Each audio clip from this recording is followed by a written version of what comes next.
Salut la famille et bienvenue sur notre chaîne InfoSur. Waouh, ça c'est une vidéo que j'ai écoutée, j'ai réécouté et j'ai encore écouté. Parce que le genre de paroles que cet homme de Dieu est en train de déclarer pour la Côte d'Ivoire, des choses qu'il dit que le Seigneur lui a montrées sont vraiment des choses qui sont bonnes à entendre. Je vous propose de prendre un temps et d'écouter attentivement cet homme de Dieu et surtout d'analyser toutes les paroles qui sortent de sa bouche et de dire en commentaire ce que vous en pensez. Que le Seigneur, d'ici là, vous bénisse abondamment au nom de Jésus-Christ. Amen. Dieu m'a dit, les hommes de Dieu de ce pays qui vont se consacrer seront sur l'échiquier mondial. On parlera des hommes de Dieu dans le monde entier. Amen. Et de la Côte d'Ivoire sortira des hommes de Dieu authentiques et vrais. Amen. J'ai même vu de plans venir à séminaire. J'ai vu des églises qu'on n'avait jamais imaginées. Yes. Comme celles qu'on a au Nigeria. J'ai vu des hommes de Dieu partir des églises de plus de 10 000 à 15 000 personnes. Amen. J'ai vu des églises où il y a l'université, il y a tout à l'intérieur. J'ai vu l'image de l'église changer en Côte d'Ivoire. Amen. Et Dieu est en train de susciter une nouvelle génération pour établir cette nation. J'ai vu l'Éternel bénir cette nation. Amen. Mes amis, regardez ce que Dieu fait. Il m'a montré quelque chose. J'ai vu de la richesse. Yes. Je voyais un visa. Le visa serait imposé. J'ai vu des Caucasiens revenir, des Blancs. Et ils avaient commencé à faire des cités. Et dans la vision que je recevais, je voyais des villes modernes, développées. Comme si on était dans un pays maghrébin, tel que le Maroc, tel que la Tunisie, tel que l'Égypte, tel que l'Algérie. Et dans les pays subsahariens, les pays de l'Afrique occidentale, francophone, la Côte d'Ivoire était présenté comme un modèle. Son économie montait. Amen. Et j'ai vu le SMIC ivoirien monter comme si on était en Europe. Amen.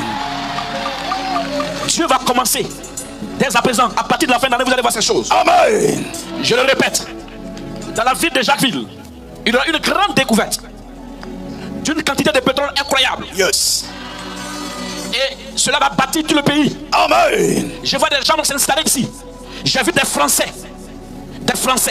parce que la France va tomber économiquement. Et j'ai vu des Français venir s'installer en Côte d'Ivoire. Amen. J'ai vu des richesses incroyables dans notre pays. Bien aimé, l'heure est arrivée. Amen. Où ce pays connaîtra la lumière. Amen. Je n'ai pas entendu la main de quelqu'un plus fort. Notez ces paroles. Ainsi parle l'Éternel. Yes. Il dit: je bénis ce pays.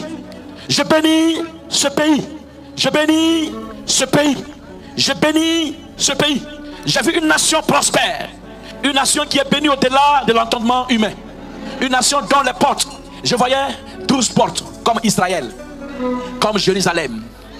Je voyais 12 portes. Et Dieu a ouvert ces 12 portes-là. J'ai vu les nations entrer. Et j'ai vu comme si ce pays était devenu un pays phare. Yes. Et ce que je voyais dans mon esprit, Dieu dit, il y a au-delà du pétrole, au-delà du diamant, de l'or que vous connaissez.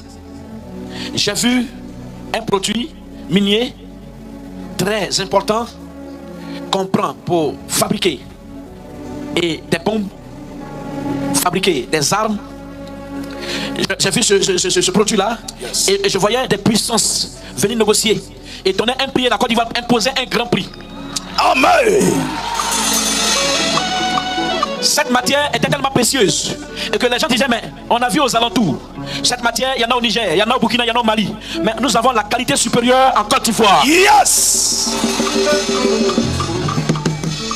Dieu a ouvert mon esprit sur ce pays. Prophète. Écoutez-moi bien. Dans les années à venir, yes, maximum 1 an, hey, le concours de fonction publique ne sera rien. Je vois des fonctionnaires démissionner pour avoir leur propre entreprise. Yes. Écoutez, hey, Dieu m'a montré ces choses excellentes. Et je voyais des gens monter des sociétés. Et le Seigneur me disait: ce pays, il dit, le commerce et l'industrie quittera les mains des Libanais. Écoutez-moi bien. J'ai vu une grande crise se lever entre les Libanais et les Ivoiriens. Et j'ai vu perdre le marché national. Yes. Et j'ai vu les Ivoiriens à la tête de ces marchés, de ces industries. Amen. Dieu m'a parlé. Professeur. Il dit: je vais restaurer ce pays. Amen. Il dit: je vais restaurer ce pays. Yes. Il dit: je vais restaurer ce pays. Amen. Il dit: je m'établirai dans cette nation. Amen. Je voyais l'Ivoirien heureux chez lui. Yes. Je voyais l'Ivoirien épanoui chez lui. Je voyais des Ivoiriens et des multinationales. Des industriels. Et je voyais des Ivoiriens avoir des industries. Des industriels ivoiriens. J'ai vu Dieu élever des pays. Mais Dieu me dit, ceux qui étaient à l'étranger, et je voyais des Ivoiriens hantés. J'ai vu des gens qui ont fait la NASA et qui ont appris à l'invention. Revenir en Côte d'Ivoire, monter des sociétés d'invention. J'ai vu des Ivoiriens fabriquer des véhicules. J'ai vu des Ivoiriens fabriquer des pièces d'avion. J'ai vu des Ivoiriens fabriquer des pièces de bateaux. J'ai vu des Ivoiriens établir le règne de Dieu. Dieu dit, écoutez mes amis, ce que je vous dis, je dis avant la fin de l'année, vous allez apprendre qu'il y a un Ivoirien ici qui cherche à rentrer dans ton pays, qu'il y a un Ivoirien ici qui cherche à rentrer dans son pays, qu'il y a un Ivoirien ici parce qu'il aura acquis la connaissance, il va venir exploiter cela, il va venir mettre cela à la disposition de sa nation. J'ai vu Dieu me dire, il dit la Côte d'Ivoire sera un pays phare. Prophétie. Vous savez pourquoi le diable combat ce pays? Parce qu'il y a quelque chose en son sein que les autres n'ont pas. Vous savez pourquoi le diable combat ce pays? Parce qu'il y a des choses en son sein que les autres n'ont pas. Ce pays a beaucoup de choses. Écoute-moi bien. Je le répète. Il est l'heure. Il est l'heure. Dieu dit, ce pays sera tellement riche. Ne vendez pas vos terres. Ne vendez plus vos terres. Ne vendez plus vos terres. Ne vendez plus vos terres. Ne vendez plus vos terres. Il y a quelque chose qui arrive. Vous savez quoi? Je le répète.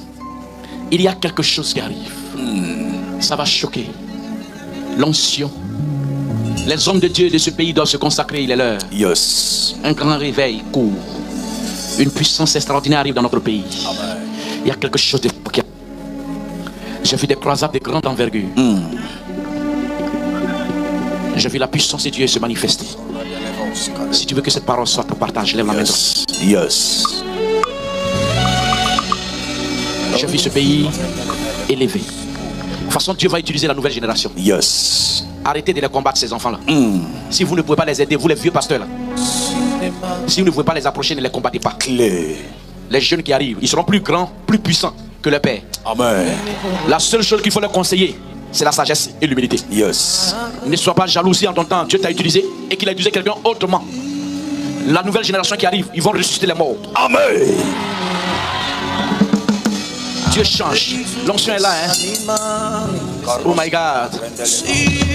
La nouvelle génération qui arrive, elle va impacter. J'ai vu des résurrections des morts. J'ai bien peur que ces pères véreux étouffent cette génération. J'ai bien peur. Parce que ces jeunes-là sont remplis de puissance. Ils ont en eux la dimension de l'adoration et de l'onction, des miracles. Et Dieu m'a dit, il dit ceux qui vont s'opposer, ceux qui vont s'opposer, ceux qui vont opposer, qui vont s'opposer à cette dimension, ils mourront avant leur temps. Ils mourront avant leur temps. Il dit, j'ai oint la nouvelle génération. J'ai vu des jeunes qui viennent après nous. Ils sont tellement extraordinaires. Il y a beaucoup ici, beaucoup ici, beaucoup ici, beaucoup ici.